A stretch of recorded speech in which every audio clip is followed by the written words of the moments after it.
All right. Welcome, everyone, to another week of Blueprint for Peak Performance Ask Me Anything. I'm Brandi Smith with Perfect 10 Physical Therapy and Performance Training and Perfect 10 PT Academy, online courses for coaches, parents, and athletes.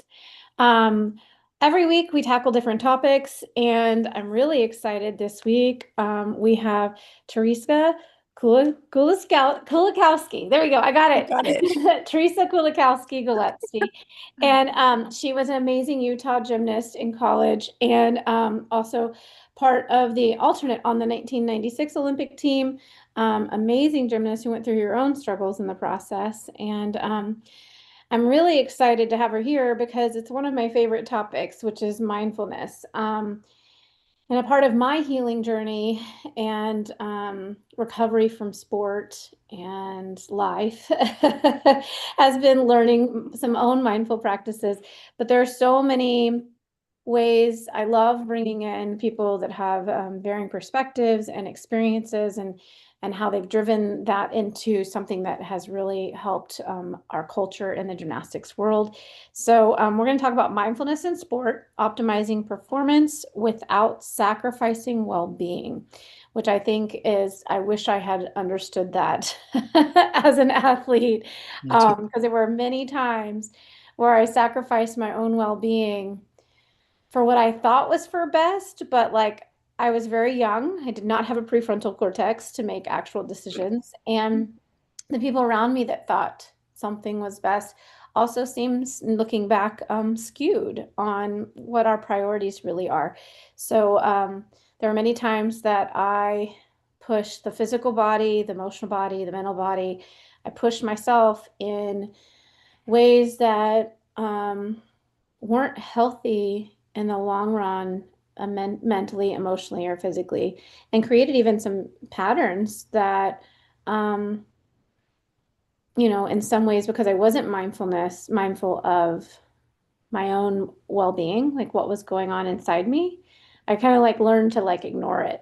I learned to ignore, and I take this as an example, and we can talk, and I can't wait for you to dive in, but just my experience, I learned to ignore like even little things. Like it kind of bothers me when people say, no, you can't go to the bathroom to a child.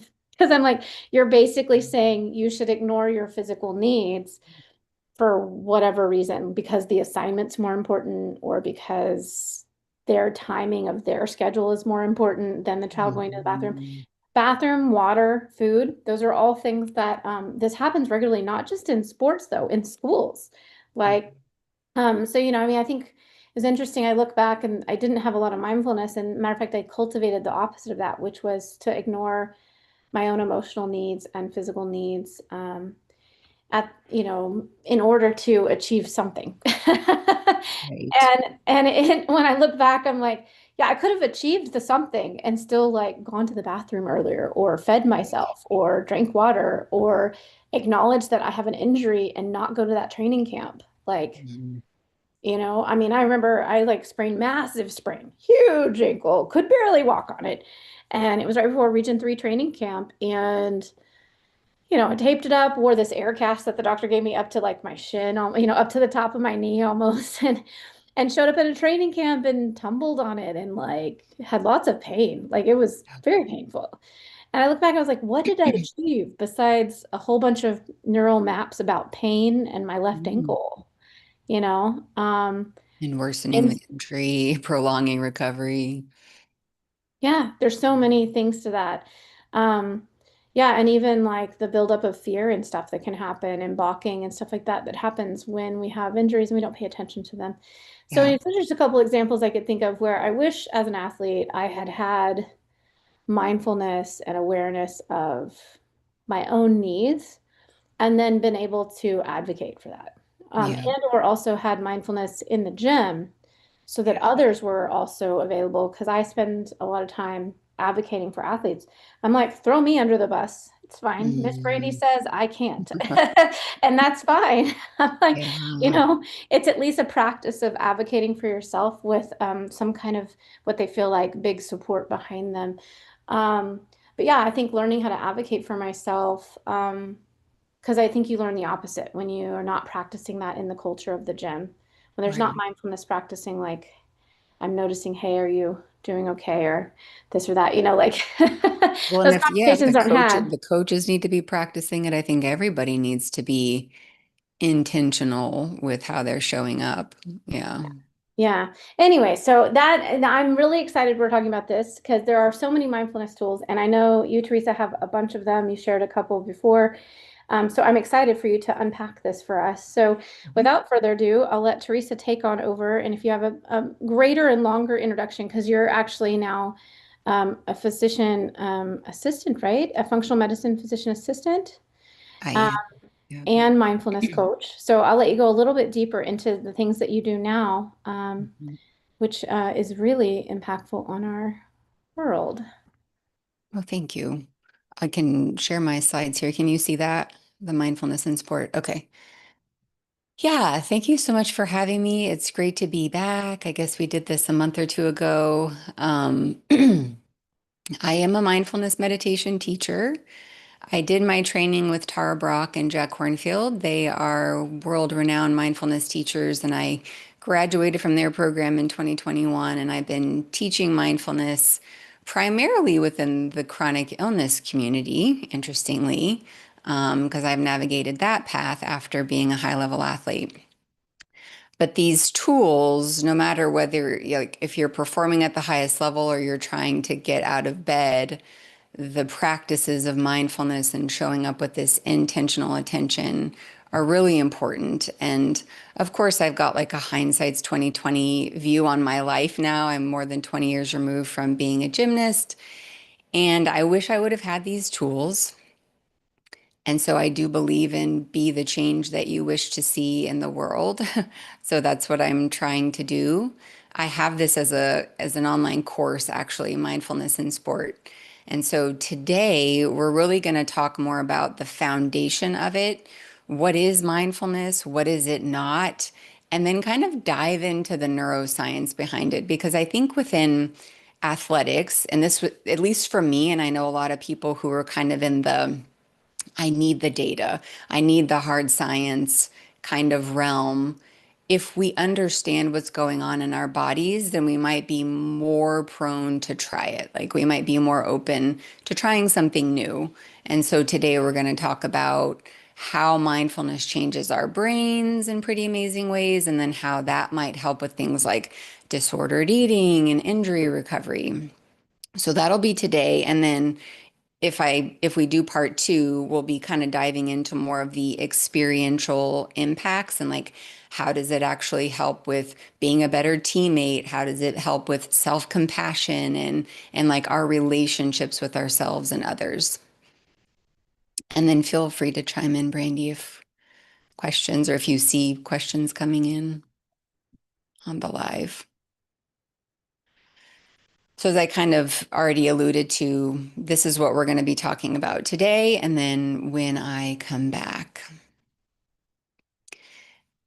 I know definitions can be boring, but I do think that it's important to be on the same page here. Like we all are using the same language. And John Kabat-Zinn, he's a physician and he trained in mindfulness back in the 70s. So he was over somewhere in Asia and he was practicing meditation and mindfulness.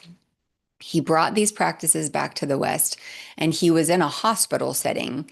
And basically, he said, I think these tools and practices can be helpful for people navigating chronic illness or like autoimmune conditions, cancer diagnoses. He's like, send me those patients who are not getting better.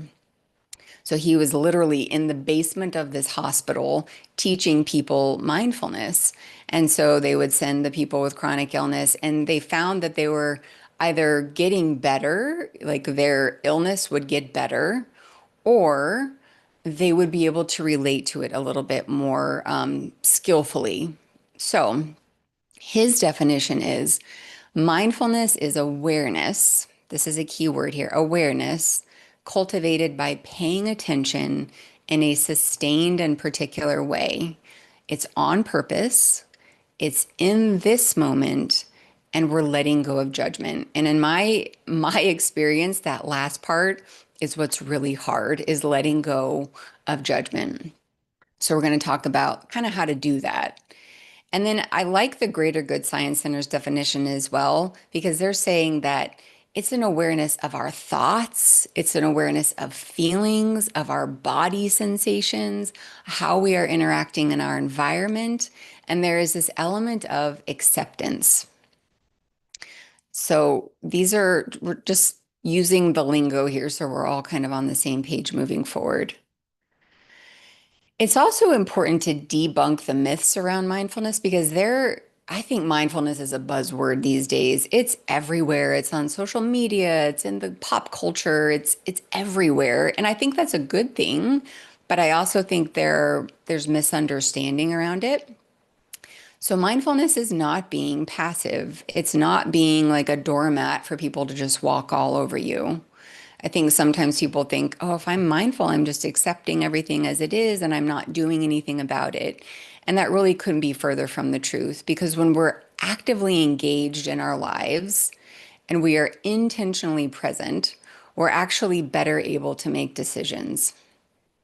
So our mindful awareness can lead to mindful action.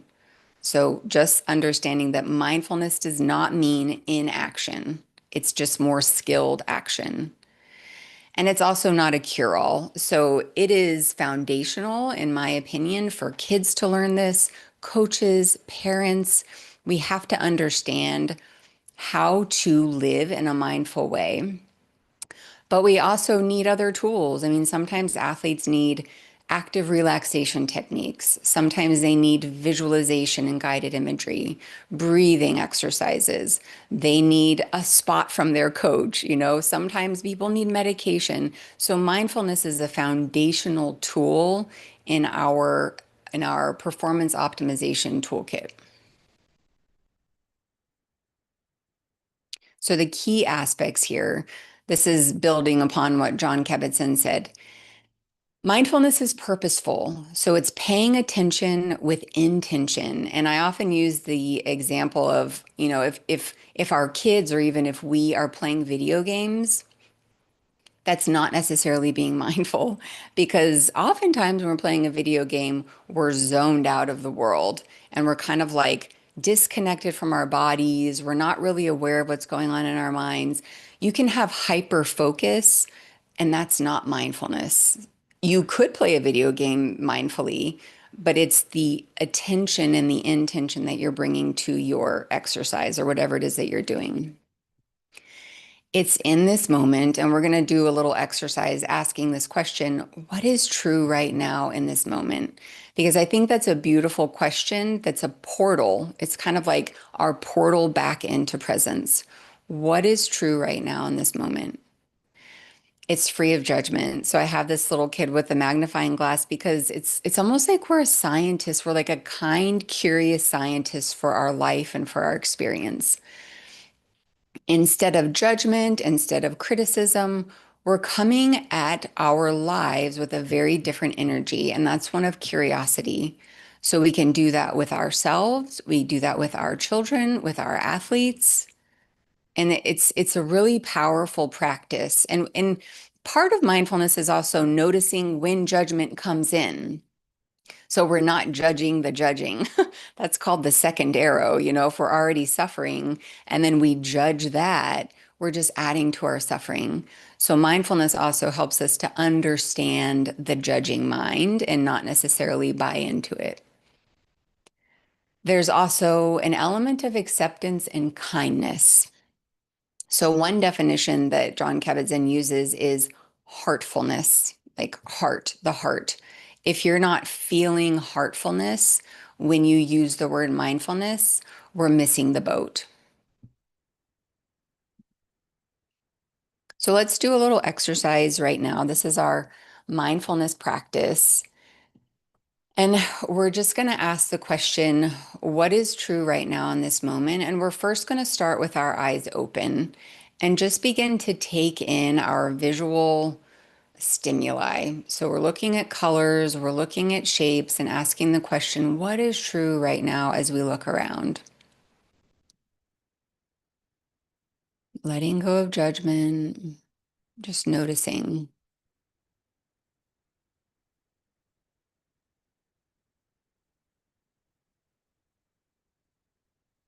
And then if it's helpful to close the eyes, you can do that. Otherwise, kind of soften the gaze as we begin to tune in to sound.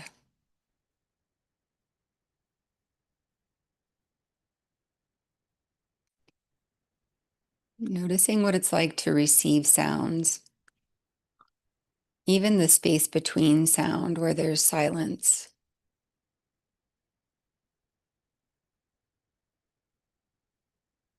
Noticing taste and smell.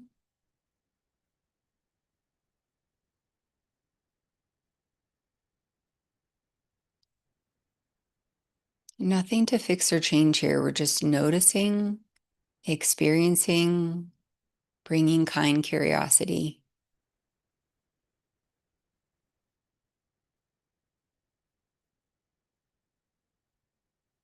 And bringing our attention to any touch points on the skin. We might notice air on our skin, clothes touching skin.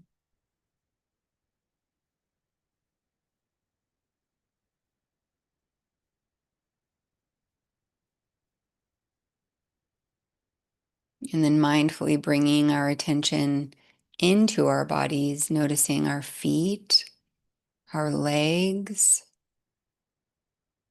remembering that whatever we're feeling, whether it's pleasant, unpleasant, can we be with it as it is?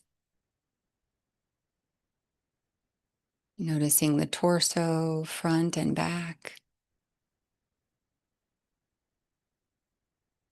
Any sensations in the fingers up through the arms and shoulders. And into the neck, up into the head.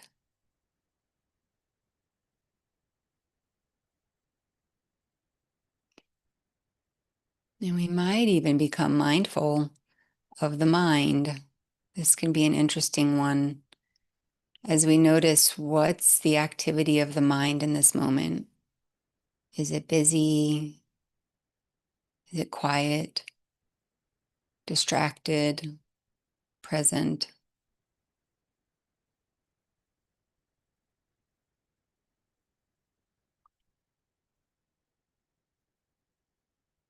So we're just noticing.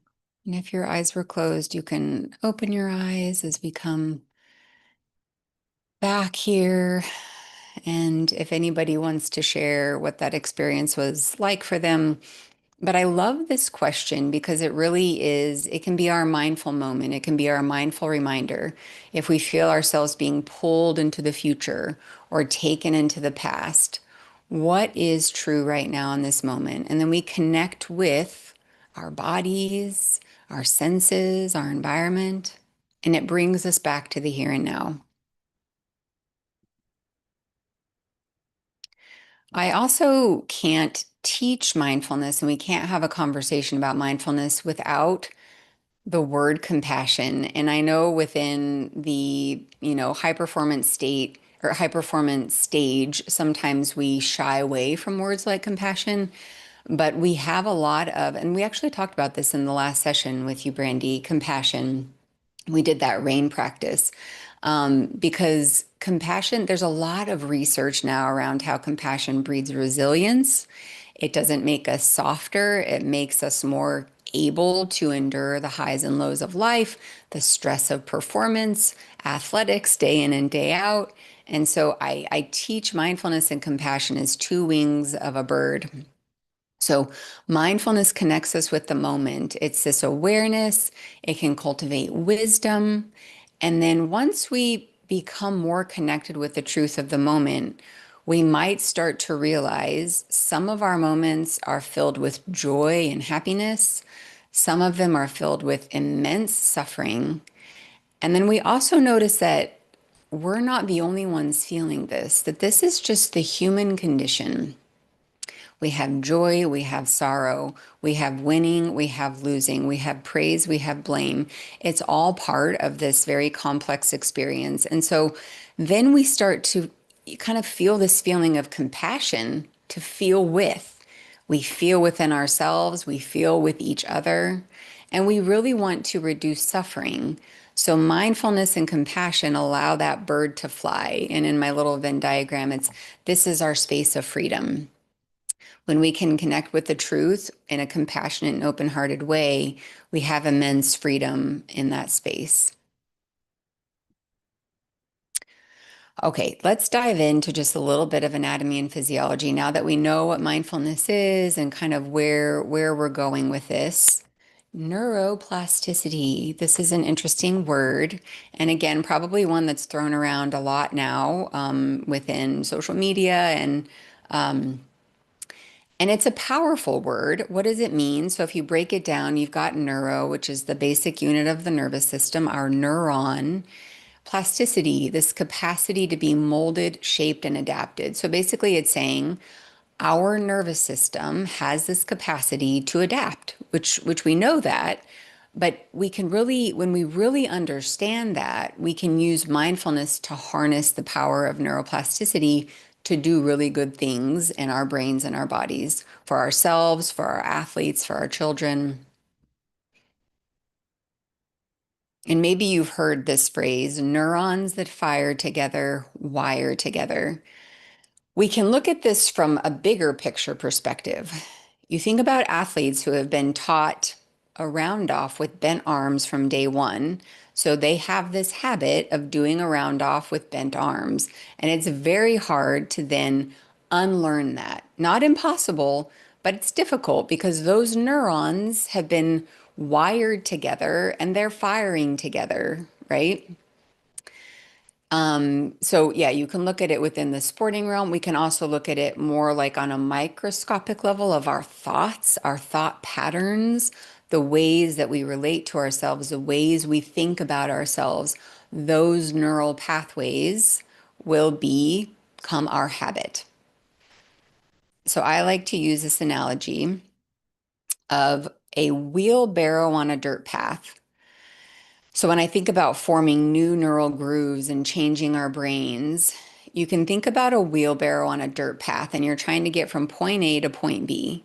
And if you've never pushed this wheelbarrow on this dirt path before, then you're kind of like having to exert a lot of effort, right? Like, okay, I'm here at point A. I don't really know how to get to point B, so I'm gonna exert effort. I'm gonna turn to the left and I'm gonna turn to the right. But eventually there's a little groove in the dirt. So then as you make that path again, it's a little bit easier. You know where you're going. And as you do that over and over and over, that groove in the dirt gets deeper and deeper. And you just kind of, next time you just kind of nudge the wheelbarrow and it can follow the path.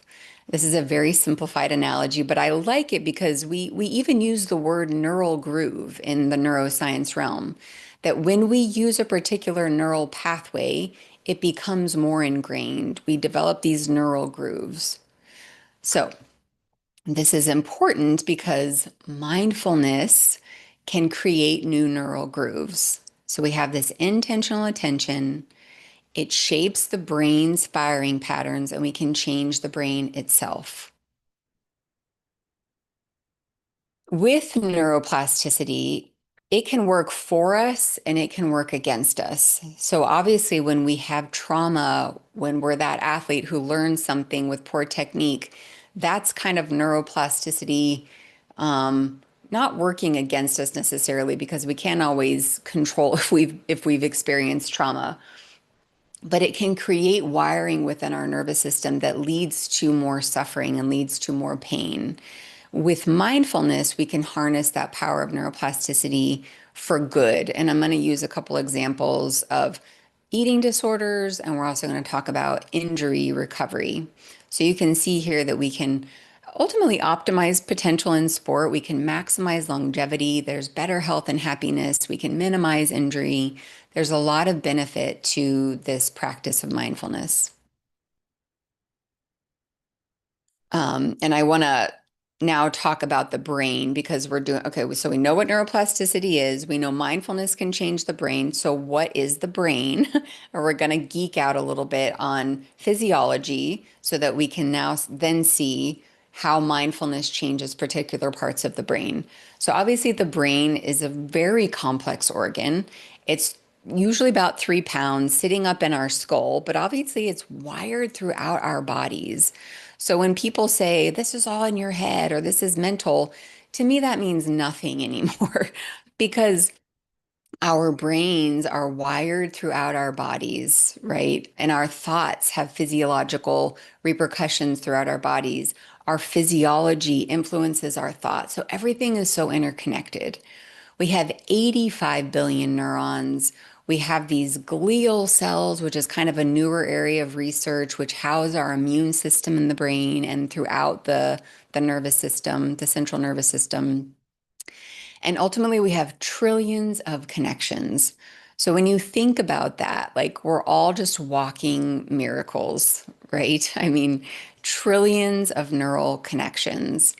And we have some power over shaping those connections. Not complete power, but we do have some power. So let's talk about four key areas of the brain.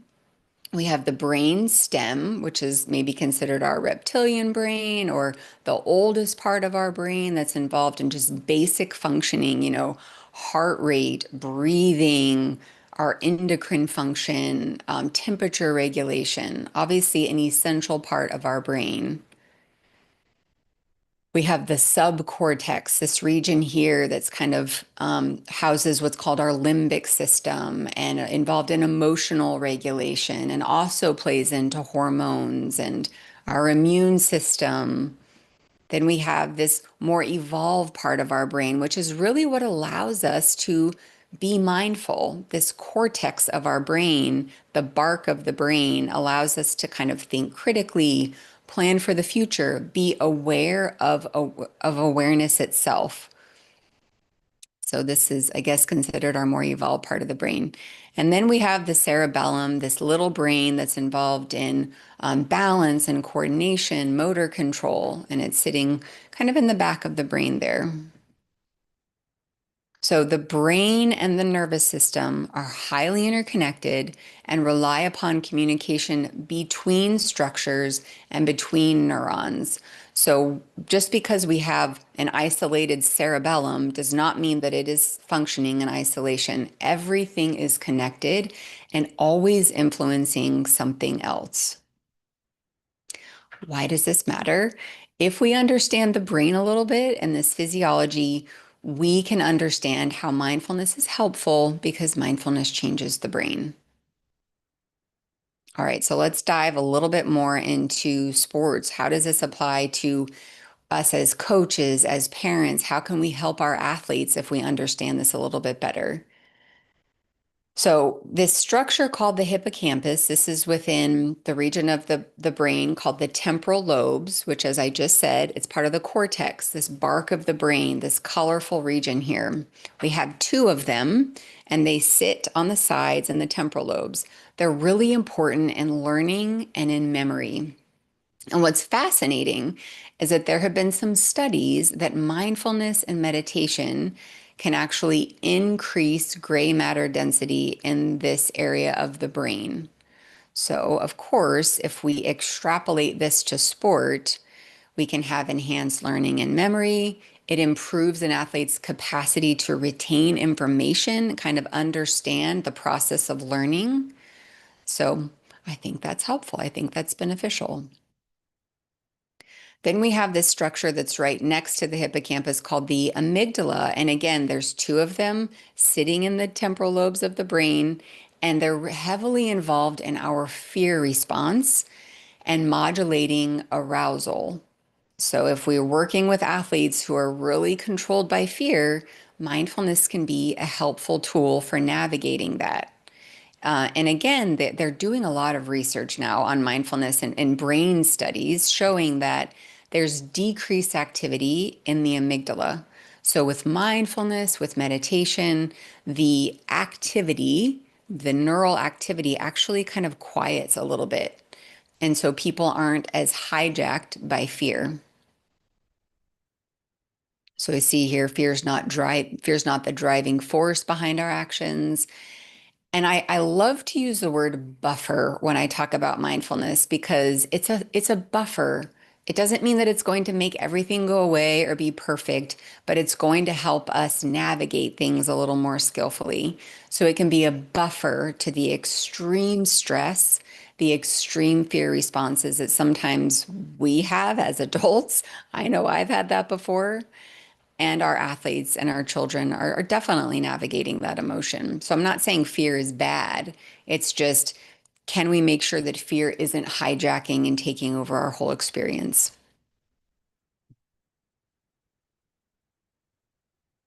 And so this is an important topic too when we talk about stress and the effect of chronic stress on a developing nervous system. So what kind of happens is, okay, our amygdala is sensing our environment. And if it's constantly on high alert, it might be perceiving things as, okay, this is something to be afraid of. This is something to be afraid of. Now I'm afraid of this. I remember when I was 10 years old and I was trying to go elite and I was being pushed too far too fast. And I started getting afraid of everything. I started running down the vault runway and I would balk. I would cast a handstand, swing down, and balk. I couldn't do a Takachip anymore. I couldn't do my series on beam. My amygdala was on overdrive because everything seemed scary to me. So what happens is then you get a stress signal that's sent down into these little glands that sit above your kidneys called the adrenal glands, and you secrete cortisol. Cortisol is obviously important for us. We need cortisol. But if we're constantly getting that exposure, it's actually toxic to the hippocampus. So when we think of our little kids' brains, if they're constantly being flooded with cortisol, the hippocampus can actually shrink over time. So then we're talking impaired learning, impaired memory. So all the more reason to teach these tools and practices from a really young age. And there are different ways to do it with kids versus as we practice it as adults. So kind of a summary here, mindfulness can quiet that amygdala. The stress response is in more balanced, so we're not getting a whole burst of cortisol, but we're getting enough of it. And then the brain is ultimately protected from chronic stress. Now, I'm going to go into a little bit of my own theory of why mindfulness can help with things like disordered eating, because they've also found that there's a part of the brain here called the sensory cortex. And it just makes sense that with mindfulness, this part of the brain has increased activity because what's happening is we are intentionally paying attention to our bodies. We're sensing our bodies. So it makes sense that this part of the brain would become more active. I think that's kind of a good thing. The other thing that they found is that with prolonged meditation, this part of the prefrontal cortex, which is involved in like judgment and which can definitely be kicked up when we're like hypercritical of ourselves, it becomes a little more quiet. So I have a theory, and I should probably do more research around it. But it makes sense to me that these brain changes would be helpful for things like disordered eating. Because what can happen with disordered eating is athletes or individuals can be very sensitive to their bodies. I know I was. I struggled with disordered eating for years. I knew every pound that I gained. I knew if my clothes were a little bit tighter than normal. Like it's good to be in tune with your body as an athlete because you know when your knees are bent and your toes aren't pointed, but it can also lead to a lot of critical, just hypercritical inner dialogue. So if we can reduce that judgment in the mind while still staying connected to the body, then it can shift the relationship with one's body and then help with things like disordered eating. So this is kind of what can happen in the cycle of judgment if we don't have a tool like mindfulness. So an athlete notices discomfort in the body, and then this judgment automatically comes in. I feel so fat. I hate myself. My clothes are too tight. What's wrong with me? Then we've got this reactivity, right? It's just kind of this vicious cycle. And then in order to handle those thoughts, usually there's some kind of harmful behavior, binging, purging, restricting. And then the cycle repeats itself. But if we can kind of intervene in the mindful path, we still have the discomfort in the body, we still have the judgment that comes in, but then there can be a pause where if the athlete has been taught even just a little bit of mindful attention, they can start to notice my mind is judging me right now, and I don't necessarily have to believe that to be true. So then there's an alternative option of curiosity. Then there's a different choice too of, okay, maybe I can talk to somebody about this if there's a safe place to talk. Maybe I can bring in self-compassion, just like a mantra. May I be free of suffering. May I love my body no matter what. Maybe there's a journaling exercise that can be done. So it interrupts the cycle. And so this reminds me of the quote from Viktor Frankl. He says, between stimulus and response, there is a space. In that space is our power to choose our response. And in our response lies our growth and our freedom.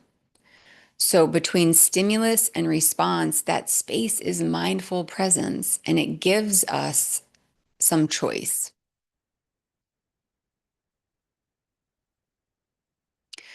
So I think the same process can be helpful when dealing with injury, injury, recovery from injury, understanding our body's cues. And John Kabat-Zinn, who I already mentioned before, who brought mindfulness to the West, he has a book called Full Catastrophe Living. And he talks about a rower that he worked with who had really bad low back pain. And every time this rower would come back to training, he would hurt himself. And so John Kabat-Zinn worked with him and took a mindful approach along with his back rehab. So it's very intentional mindfulness. And this rower started to become aware of the sensations in his body and able to kind of discern a little bit more. We call it wise discernment. So he understood the pain signals a little bit better and started to know, okay, this is a signal that maybe I can push through because there is pain that can be pushed through that like we can't get to a high level without some discomfort. But there's also pain that we shouldn't push through. There are also body signals that we should be aware of and not push through. So this rower found that there was more wise discernment. He knew when to back off. He knew when to push through, and there was faster recovery. And this was all by just, of course, he still did his back rehab, but he was using this mindful approach as well. So, what I think is just very cool is that mindfulness, meditation, these have been practices that have been around for millennia, centuries. But now we have brain science that shows this actually works. And this to me is motivating. Because as I said, sometimes we need the hard facts. We need the data. We need a brain scan that shows, oh, when I meditate, this actually changes my brain and I feel differently. So there's some pretty cool things happening in the realm of neuroscience that's showing how important and how impactful mindfulness is.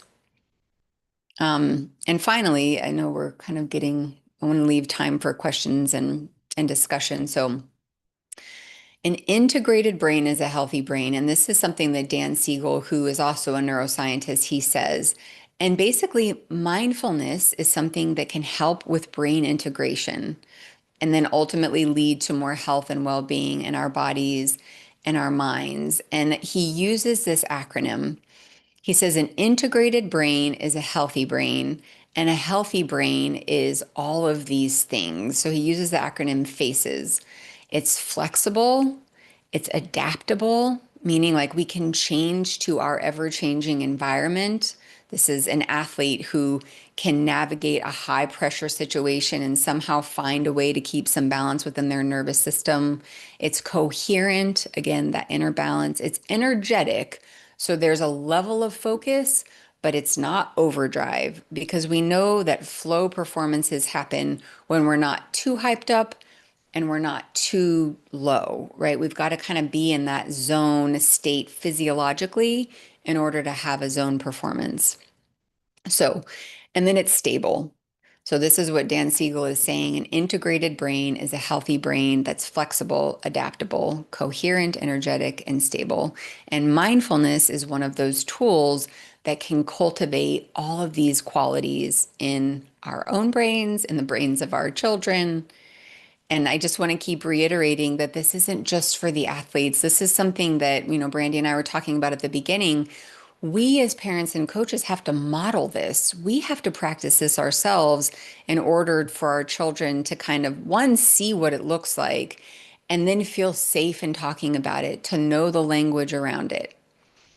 So, Amy Baltzell, she has a book called, oh my gosh, what is it called? I'll have to look it up.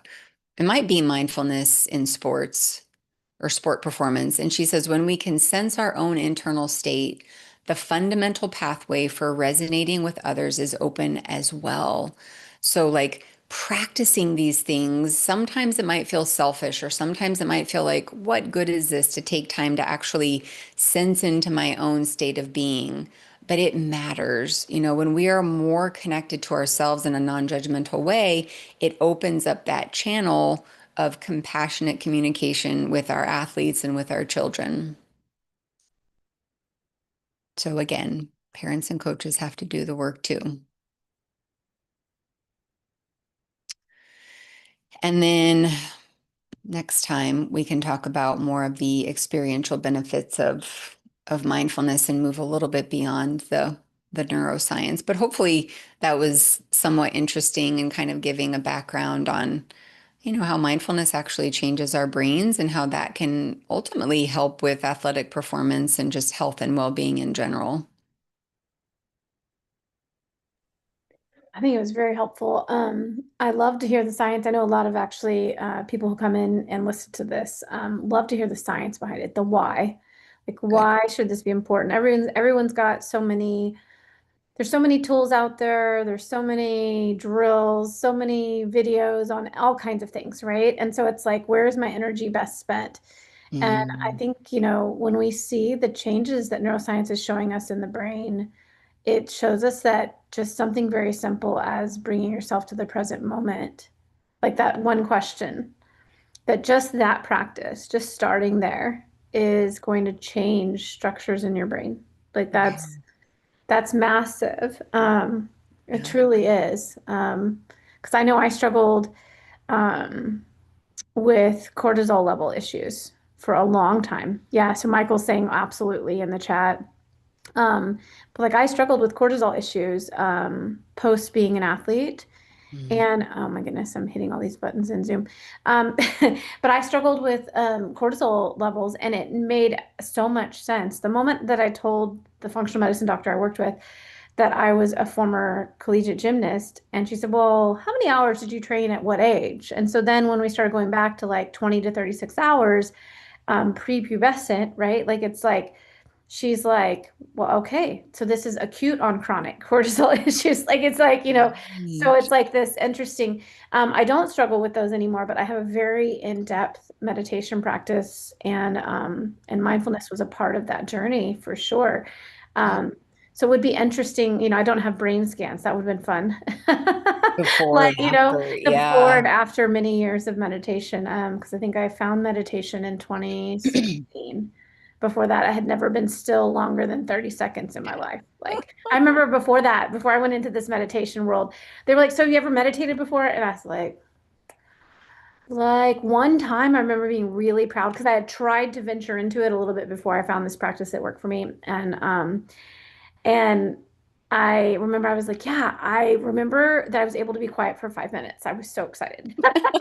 Like I was like, Yeah. but it was like I look at it because as an athlete, and I'm sure you can register with this, but also as a coach, um like the coaches that are on here, and even as parents now, like the world's not stopping. Like it's like there's always a constant push, a constant speed. There's a constant something happening.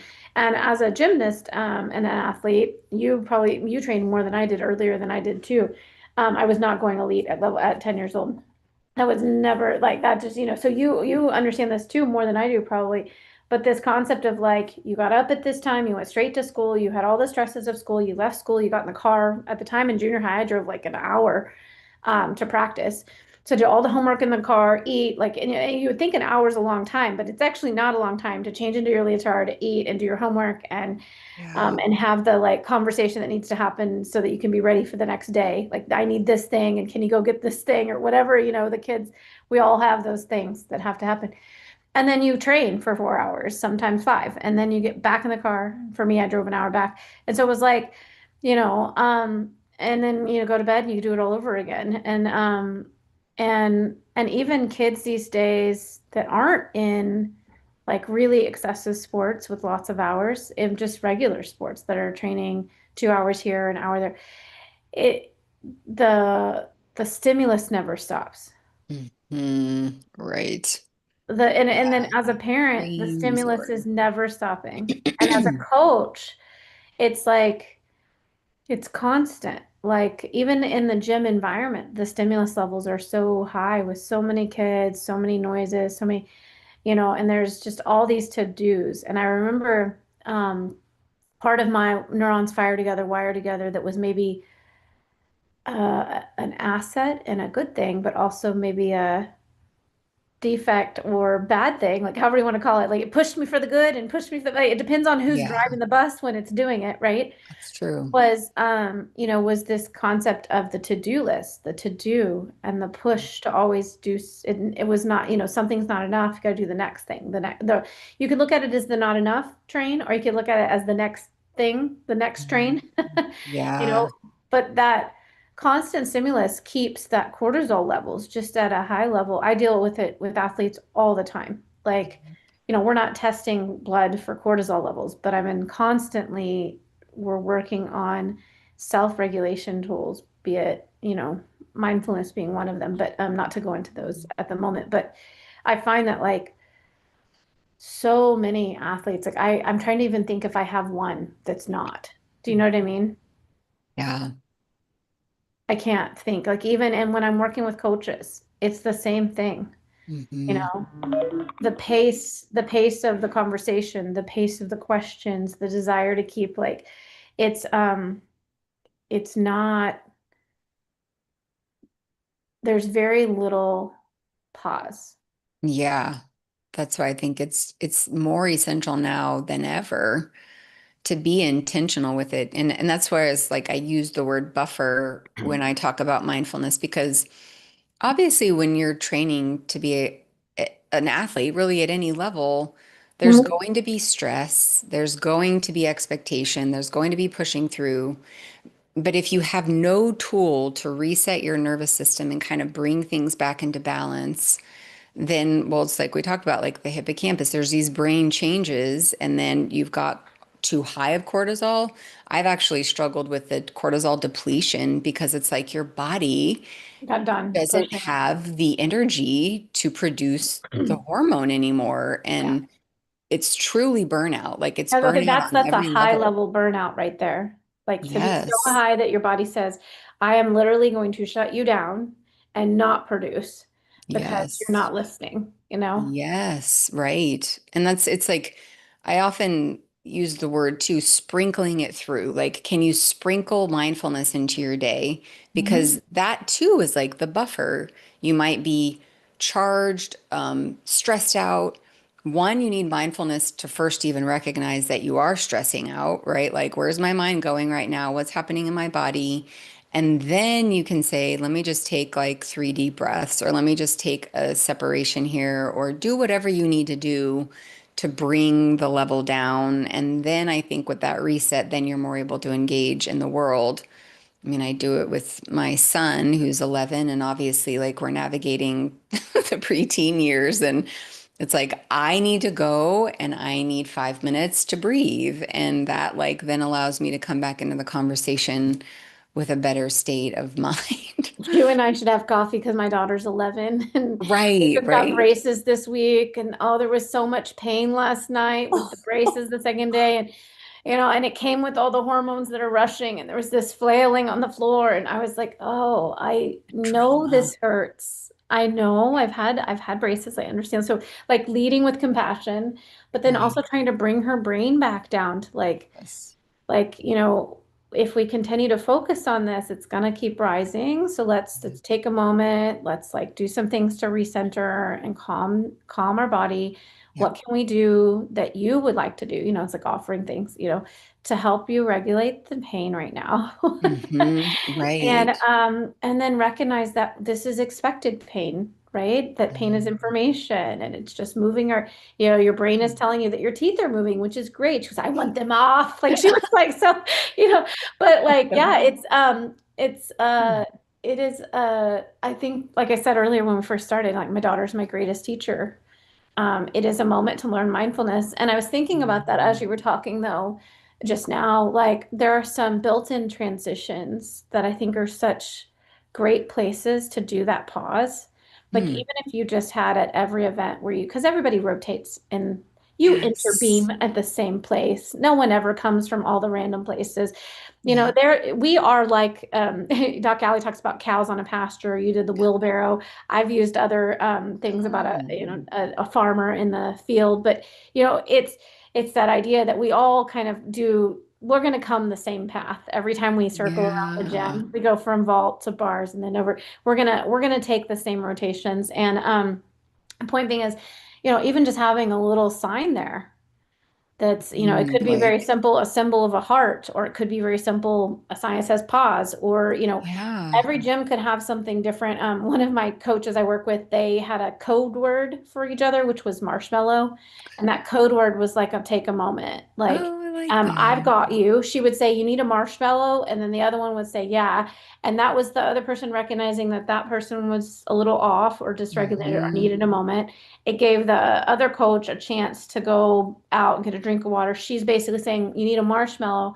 I'll take your kids. Like I'll do the thing for the next 10 Hmm. minutes, you know? Oh, And nice. I thought it was a great thing, but I was thinking, you know, like these natural transitions we have in the gym, and also like as Yeah. parents, we have natural transitions.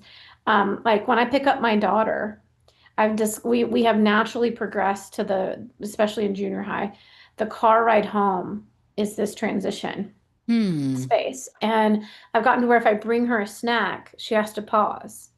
And there's a transition that Hmm. happens. And so in that snacking begins a processing and she starts to talk. And so it's really Hmm. interesting. And it's just something that has kind of naturally evolved. But those transition moments of drop, not always dropping off in the morning, but it is a moment that you can intentionally, you have to do it intentionally though in the morning. Hmm. Because for us, I don't know about your house, but it's like a rush, right? It's Yeah. like Get out the door. it's not a rush until all of a sudden it's a rush because it's Hmm. like drug that's how it is. Yes. You feel Yes. me. So, but that moment right before they get out of the car, so I kind of touch her hand and I say, have a good day. Like it's like just take Oh, one pause, you know, like before you get out of the yeah. car and I go. love that. It doesn't happen every day, let's just be really honest, but we do our Oh, yeah. best, right? You know, Yeah. but Yeah. like the same thing like pick up and like these natural transitions that we have. And so like in the gym, you know, it's one of those thoughts of like, couldn't we put a space where we just pause before we start the next rotation? Yep. And when we finish one assignment, could we just take a pause, even if it's just one breath? And Yeah. it would be great if it was like one breath and a great job on the last assignment, like a small little celebration. Yep. Um, you know, it just finding those natural places. And I think also as a coach, um, like I was running some classes recently, and this happens when I go into the gyms and do like performance clinics, and Hmm. I'll do individuals and I'll do group stuff, and it's just rotation after rotation after rotation, and it's like Hmm. when one rotation comes in, could we all as a group just take a pause and take whatever the tool you want to use? Like there could be, Hmm.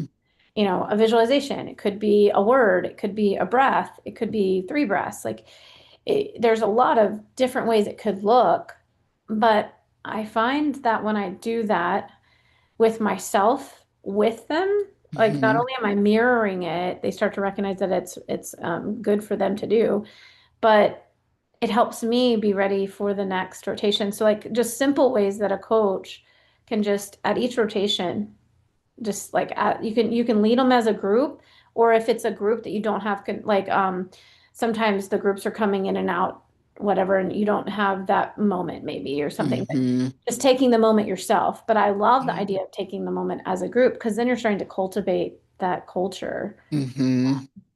And it's that mirror neurons too, right? Like you're using Yeah, mirror the neurons so resonation. that, Yeah. yeah, like if I can regulate, then they can regulate. Well, regulating together Yeah. Yeah. makes it easier. Did Yeah. Carla have a question? I thought she Yeah, unmuted. Carla, do you want to come in? What do you have? I thought I saw you unmute. If not, that. No, I don't know. Maybe she does, but I know that Carla has been struggling with tweens. We actually talked about this, the teens and Oh, tweens. So this is actually the same thing you and I are both struggling with, teens and tweens. And so how could we, and I'll have Carla pipe in, but Carla, I wonder if Theresa has some thoughts on how we can help, maybe use mindfulness in some way to help our teens and tweens get more regulated with all those hormones that are rushing through the body on top of it, you know? Um, yeah. but how we can get them more regulated during practice, so they can be more centered. I know that Hmm. was one thing we talked about it last week. Is there any thoughts or things on that, Teresa? I mean, interestingly, my son has been so resistant to anything that I've ever tried to teach him about mindfulness and meditation. And I have some meditations on Insight Timers. So, like before he goes to bed, I've turned on guided practices for him every so often. And I don't know, I kind of think like if a child is willing to do it, having some kind of a short guided practice, because then it's the onus isn't on them to like fully self-regulate, but they're learning the words, they're learning like, oh, this is how I could guide myself into this space of self-compassion or loving kindness or just presence. So and that's like the big if a child is willing to do it and give it a try, I think guided practices can be really helpful. Carla, I saw you unmuted. Go ahead. Um, yeah, the first time I unmuted, unfortunately, my cats like my keyboard because it's warm and produces warm. So, um, they do, they cause amendments. But when we rotate, we all lay, before we rotate to the next event, they get a drink, they lay on the floor, and we take about 2 minutes I like before that. before we go to the next event. Yes, just to kind of like almost like like fully ground yourself. I'm just gonna lay Yeah, down, it let just my kind of body. like stops them from talking, gets them pushed back. I tell them to think about what they just had, and then, well, we're doing this pumpkin thing right now where they're trying to complete tasks to be able to color this pumpkin path. Anyways, um, what are they going to work at the next thing? What pumpkins and anyways, preparing. So it's hopefully ending one and beginning another. Okay. And where do you coach?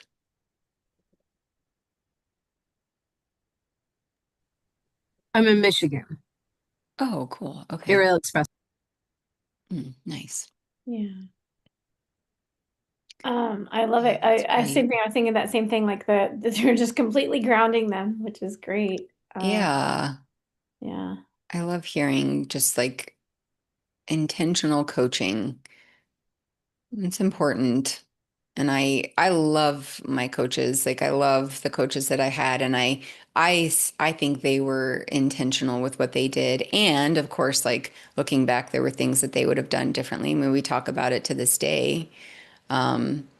But just like the harm that can come from when people are not aware, like not aware of themselves, not aware of how their words land on an athlete or a child. I mean, it can be really detrimental. And on the flip side, when there is awareness and there is compassion, it can really be like life-changing and healing. And these kids are just so, easily influenced. So it's kind of a precious time of life, I think. Yeah. I think it really is. It is interesting because you think about, I mean, the first 7 years of life is where you build most of your belief structures, but Mm, then you begin to, and you're wiring and hardwiring all of those things in. But then from 7 until 18, you're really developmentally trying to figure out the world and like how mm, to interact with it, like deeper, right? Like the intricacies of social norms and social interaction and the intricacies mm. of emotional regulation. Um, Hmm. And at that same time, if you're in a public school setting, there's a lot of emphasis on outcomes and all of that. And then you add sports, any sport, gymnastics especially, but like you're become, so there's a lot of outcome, you Hmm. know, the outcome, everything's outcomes. And then in the process of that, depending on like if it's a standard school or it's a standard type of coaching, a lot of autonomy is lost. Mm. Then you start to learn your value in the world, if that makes sense. Like you start to Hmm. create a structure of what you think your value is in the world. And so I Right. think it's really important, especially in these tween and teen years, that we understand that um, and that's where I think mindfulness as a coach, like when I'm working with them, like making sure mindful that the athlete's heard and Mm. mindful that they have a Yeah. choice, right? Like, Yeah.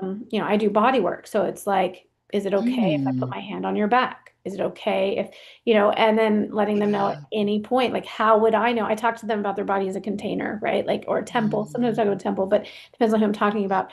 But it's like it's your container. And I was like, if there's anything going inside your body, you're hungry, you have to go to the bathroom, you have pain. How would I know? Mm. And the answer is always, I would have to tell you. And I go, exactly. So I was like, so that's the deal. Like, that's the Yeah. deal is that you tell me what's going on inside you, Mm. right? So that it helps me help you. And the answer, Right. and then like that whole conversation that like, it's not, there's no wrong or right answer as to what's going on in your body. Hmm. Like that's a really, I find that just having some of these little conversations. So it's like, Yeah. yes, I want you. So if we're conditioning and we're doing hard things, I do hard things here all the times. I have like elites that are like, this is harder than conditioning. And I'm like, yeah, I know. You can do it. It's okay. Yeah. Yeah. You know, and I was like, but you get the right to say uncle. Yeah. Right. You get the right to say, I need to increase my weight or I can lower my weight. You get the right Mm. to say, now if I see, because a lot of athletes that are at certain levels, they're pushing so hard that I see form break first before they're Mm. ready to give up. And I'm like, no, Yeah. you're done. And like, but I want to do one more. And I go, but I don't want to wire together, fire together bad form. Yeah, So, exactly. so Bad stop. habits. Yeah. Which then Yeah. you bring awareness to them, like, oh, you mean This more is is what not happens. better. It's Yeah. more about I want to train what I want to get. And I'm like, yeah, which Yeah. includes your thought processes. I want to Yeah. feel confident when I'm doing the drills. I want to feel happy when I'm doing the drills. I want to feel in Yeah. control when I'm doing this. Where it's that whole Pavlovian cycle, right? I want to wire together, fire together how you feel, what your technique looks like, what your strength looks like, that you're on. Yeah. And so, but you can't wire together, fire together things that you want if you don't have awareness. Yeah, I think is the exactly. key to the mindfulness practice. I find Foundation. that, yeah, I find that like a lot of kids, when I work with really young kids, the first step that is easiest for me to like even trickle in any mindfulness, and maybe this will help a coach, is their physical body. Hmm. Like they just don't have awareness of their physical body, um, Yeah. where they are in space, whether it's hurting or not, the difference between pain versus muscle working. Yeah. I love getting kids when they have pain the first time, their first injury, because it's a Mm. great opportunity for them to learn what's normal, what's not normal, and how Yeah. if they back off just the right amount and they follow the graded progression and they do their homework, like they do what's Hmm. necessary, and they don't do the thing that they love the most that much. Like it depends, it has to be some kind of modification. I'm very much Hmm. about active recovery, but like, most you have to take something out sometimes. Like it's Yeah. to active recovery to allow whatever tissue to heal. But Yeah. when they have that first experience, they really start to gain, and it depends on how that experience goes. And it can go both ways. It's still very learning because they can, like I just had an athlete that didn't follow instructions and just worked herself over the top in her Mm. practice, and then came in, call, text the next day, I need to get in, da da da da, and she couldn't move, and she's in all this pain, God. and but it was her choice. It wasn't anyone else's choice. She Yeah. just kept pushing, and so Pushing. I said, "How did that work for you?" And she was like, It's a good not question. well, not well. I said, what do you want to Feels do? She goes, well, awful. I want to do my sport without pain and be back to this thing. And I was like, so did what you do work get you there? And she's like, no. And I said, are you open to try something different? Like, Yeah. and so, but those conversations are mindfully in tune because now she's on board. So then Yeah. she was like, okay, what are the modifications again? Yeah. I was like, Now so, she's open to it. yeah, now, and so then, and this was a teen, because early teen, she's like 13. And so, this was like her first experience of really, she'd had little things, but she'd never had something where she really needed to modify like this. And Mm, so, then she modified for like, I was like, look, just give us like, 7 to 10 days like of this modification. You're still doing 50%. You just need to lower your numbers and you need to do this thing. And don't forget, you've got this rehab. And when you have symptoms, which means you have to pay attention, right? Like mhm, you've got to be aware because the moment you start to feel the discomfort and it gets past this window, this is the things to do that we've given you that you and I together have found help you. mm, And she did that. And like 10 days later, she was like, I'm able to do this and I can do that. And now I can do this. And I said, great, let's dial it in slowly. But she was mhm, much more willing to do the graded progression. mhm, But I was like, if you keep flaring yourself up, we spend the whole time just deflaring you instead of being able to make forward progress. So I was like, but what I love about that is in that process of that experience, she gained awareness or mindfulness of her body, like you were talking body. about, like when to push, when not to push. And it's Yeah. hard because parents like, and even some coaches, they just want to shut them completely down or they want to push them to more than they think they should. Like, there's Hmm. this like huge pendulum that swings. Yep. And what I find is really helpful more than anything is the athlete's experience. Like Hmm. I can tell them till cows come home, the coach can tell them till cows come home, but if they have an experience and then someone is intentionally walking them through it, Yeah. like, did that work? Yeah. And there's a You safe want to space do for that them to again. honestly share. Yeah. Like they feel safe in saying, this is what's coming up in my body, knowing that they're not going to be judged or like, no, Yeah. I don't believe you. That was one of the biggest things. I mean, so for me as an athlete, that's one of those things, do something different, right? Like, Yeah. literally I ended up having to have, bilateral compartment, fasciotomies of Mm, 3 of the 4 compartments in both my legs in college.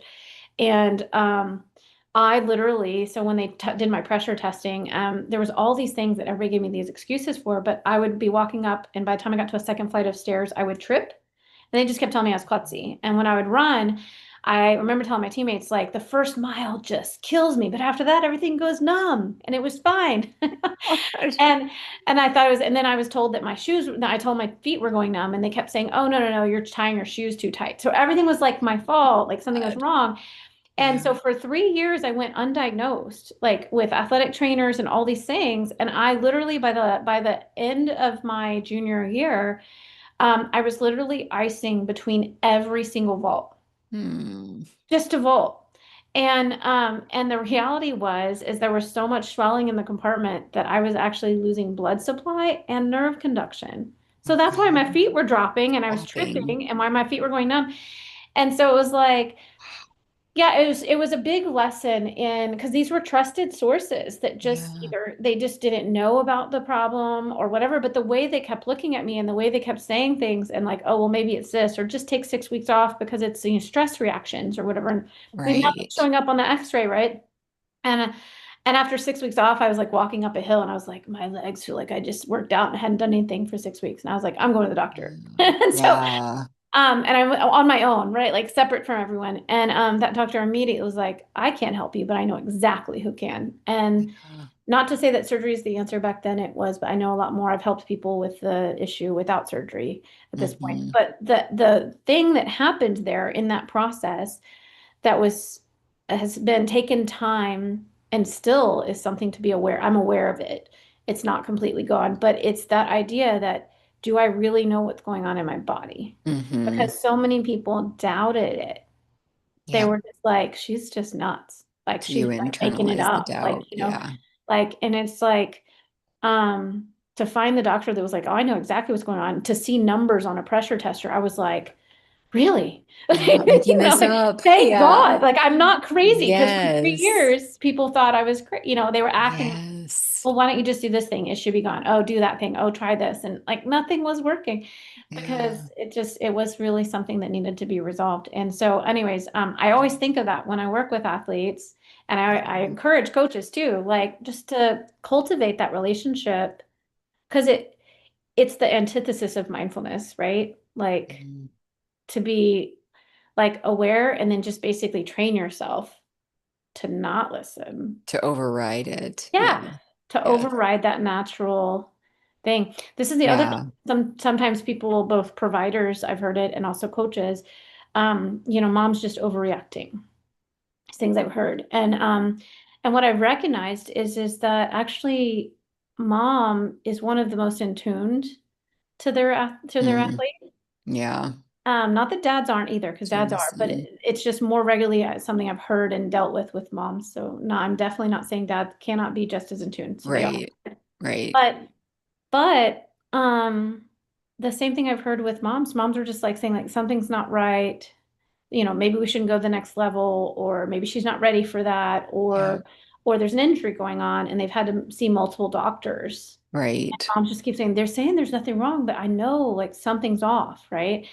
And I think it's just important when you're talking about practicing intention and mindfulness as a provider for us, but also for coaches, Mm. um, is to pay attention to that. Like just Yeah. offer space Yeah. to say, well, then let's explore it. Like if there's something off, like, do we need to see a psychologist? Do we need to see a doctor or a physical therapist? Like what's the thing? And unfortunately in medicine, sometimes there's, it depends on where you go. Yeah. Sometimes Yeah. sometimes you Exactly. have to get to the right place. Yeah. But I do encourage parents and coaches, both even coaches. I've had coaches come to me and say the same thing. Something's not right with this kid. Like there's something going Hmm. on. And mom hasn't been able to find this, or doctor hasn't found that. And then sure enough, we find something eventually to work Hmm. on, whether it's mental, emotional, physical, like it doesn't matter. But I think that that's also part of that mindfulness is that intuition and creating a space to be mindful, to keep seeking, I guess. Hmm. Yeah, Yeah. I don't know. But you have to pause and be aware to do that. So I know we Yeah. need to I know wrap we're up. I don't over want to time. keep you for too long. Sorry, Teresa. I love you so much. You They're bring some great great stuff with the conversations. mindfulness. Yeah, I love it. Thank you. Thank you Thanks for so much having for being me. with us. And Thank you. really appreciate it. Hold on, let me look at the schedule really quick because are we at Thanksgiving next week already? No, 2 weeks, I 2 weeks. We're think. 2 weeks out, right? Think so. Okay. Yeah, it's just been a long, it feels like November is running by. Has anyone noticed that? It just feels, Yes. yeah, Yes. yeah. Very much so. Well, so Teresa, thank you so much for sharing. And for those of you that don't know, Teresa does have several meditations on Insight Timer that you guys can pay attention to and get access to. We'll try to send that in the follow-up email as well. Mm. Next week, we'll have Coach Levi coming in with managing fears with back tumbling, or fears with tumbling, not back tumbling. Sorry. Coach Levi is coming in, managing fear with tumbling. You guys asked him to come back because you loved it so much. And then Teresa's going to come back in, which is a great, I'm actually thinking about like, this is a great topic to come back in January 7th. First week of the Mhm. new year, after we're all still trying to make our New Year's, intentions. Some people call them resolutions or whatever. But Teresa's going to come back January the 7th, and we're going to talk more on mindfulness in sport, and Mhm. we'll do part two. So that's perfect timing, Teresa. Actually, we didn't even Great. think about that, right? That's Like right at the great. beginning of the year when everybody's trying to be mindful about what they want to do for the year. Yeah, that's true. It's a great place to talk about Cool. intention. Just worked out that way. Yeah. All right, you guys. I'll see All you guys right. next week for Coach Levi for managing fear with tumbling. And Teresa, thank you again so much Yeah. for Thank joining. you, Brandi. You guys can follow Teresa on Instagram. Your Instagram is the mindful. Tell me. Oh, it's my.mindful.medicine. I've kind of taken a hiatus from social media, but you can definitely go to my website, which is mymindfulmedicine.com. mymindfulmedicine.com. Yeah. Yep. So check Yep. out Theresa at mymindfulmedicine.com. She does have some online courses, including some mindfulness courses there. Mhm. And again, she has meditations on Insight Timer. And she has a cool book out too. You have your Beyond the Chalk? Beyond the Chalk Box. Beyond the Chalk Box. That's right. Mhm. Thank you. I Yeah. bought it recently. I was taking a look at it. I love it. Yay. Yeah. Yeah. I All hope right. you Thank you enjoy so much it. for joining, and we'll see Okay, you in thanks. January. And everybody else, I'll see you guys next week with Coach Levi with managing fear with tumbling. Have a Okay, great day, everyone. thanks. Bye.